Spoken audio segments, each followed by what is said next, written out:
नमस्कार। प्रतिध्वनि में आपका स्वागत है। मैं हूं रमन कुमार।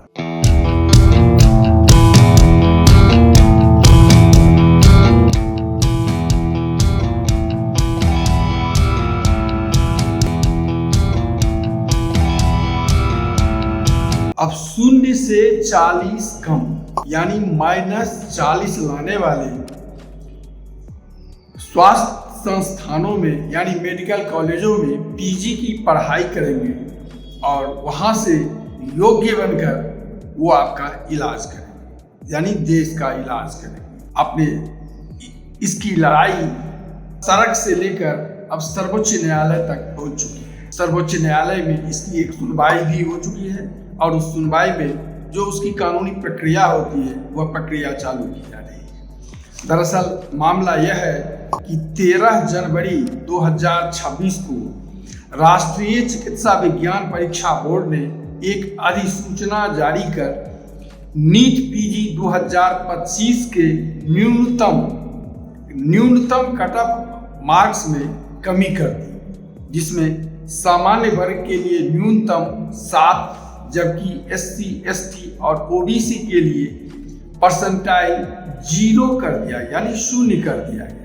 जिसके बाद 0 से 40 कम लाने वाले यानी -40 लाने वाले आरक्षित वर्ग के उम्मीदवार भी पीजी के इन सीटों के पात्र हो जाएंगे और निजी मेडिकल कॉलेजों की वो सीटें जो हजारों की संख्या में खाली हैं उन्हें भरी जा सकेंगी। इस मामले में जो सरकार का जवाब आया है वह अपने आप में एक विचित्र है और उस सरकार की सोच जो इस समाज को, जो इस लोक कल्याणकारी राज्य की अवधारणा के संबंध में होना चाहिए कि बिल्कुल ही प्रतिकूल है।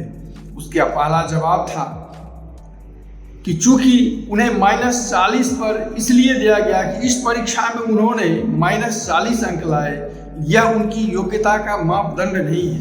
उनकी योग्यता का मापदंड क्या था? MBBS की परीक्षाओं के जरिए होता है, ऐसा सरकार ने कहा है। यह सोचने वाली बात है कि जिस क्वालिफाइंग एग्जाम में किसी उम्मीदवार ने एक भी सही जवाब तो नहीं ही दिया, इतने गलत जवाब दिए कि उसे 40 माइनस यानी 0 से और 40 नंबर कर दिया गया। वो सरकार हमारी उसको प्रतिभाशाली कह रही है और उसको योग्यता को अपना प्रमाण पत्र दे रही है।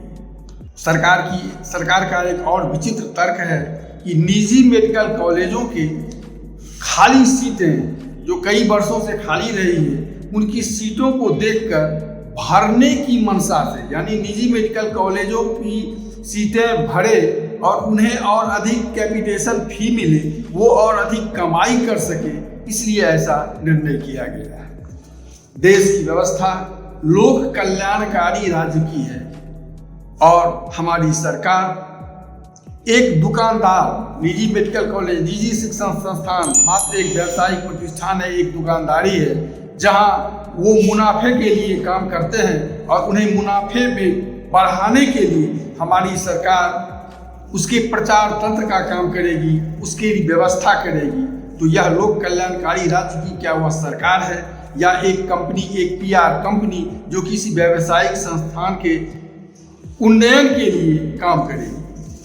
अब रही बात कि क्या यह ऐसा करना आरक्षित वर्ग के लिए, आप आरक्षित वर्ग को समाज की मुख्य धारा में लाना चाहते हैं तो यह उसके लिए उचित उपाय नहीं है।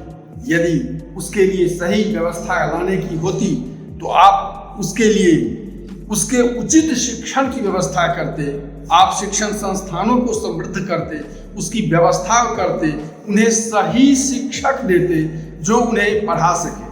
आज क्या हो रहा है कि हमारे शिक्षण संस्थानों के 57% ग्रेजुएट किसी लायक नहीं। हमारे अभियंत्रण महाविद्यालय यानी इंजीनियरिंग कॉलेज के पास आउट बच्चे किसी लायक नहीं, वो मेस्तर और नाली साफ करने वाले के काम करने को भी तैयार हो जा रहे हैं क्योंकि उनमें वह योग्यता नहीं है। लेकिन आपने क्या किया?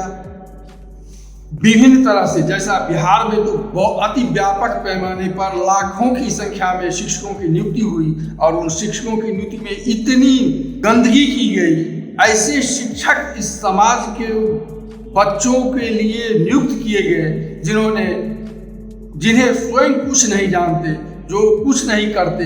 ऐसा सैकड़ों वीडियो सोशल मीडिया पर है, जब बच्चों को उसके मुख्यमंत्री का नाम पता नहीं, जोड़ घटाव का नाम पता नहीं, तो शिक्षकों को भी यह पता नहीं। अब आप बताइए कि क्या ऐसे शिक्षक के दम पर पढ़ने वाले बच्चे उस समाज की मुख्य धारा में कभी शामिल हो सकते हैं? शायद जवाब होगा कभी नहीं हो सकते, क्योंकि उन्हें उचित शिक्षा दी ही नहीं गई।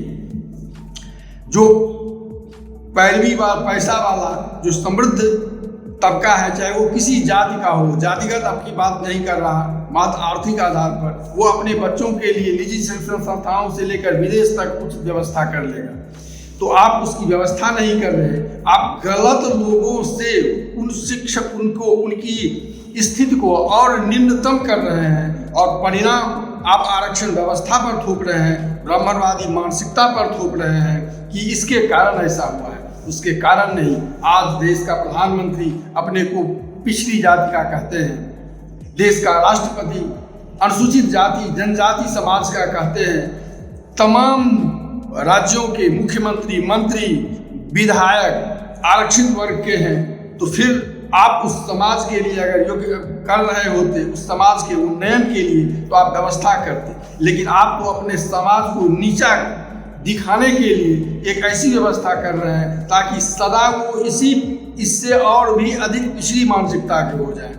क्या यह ऐसा नहीं है? और क्या लोक कल्याणकारी राज्य की हमारी अवधारणा की वाली व्यवस्था का या लोकतांत्रिक ढांचे का की सरकार लोकतंत्र के बदले व्यावसायिक संस्थान के पीआर की तरह काम करेगी? क्या यह उचित है? सोचिएगा जरूर, क्योंकि यह हमारे आपके इस समाज, इस देश और इस देश की भविष्य के लिए आवश्यक है। नमस्कार, मिलते हैं फिर अगले अंक में। चैनल अच्छा लगे तो इसे सब्सक्राइब, लाइक और अपनी प्रतिक्रिया देने का कष्ट करेंगे। धन्यवाद।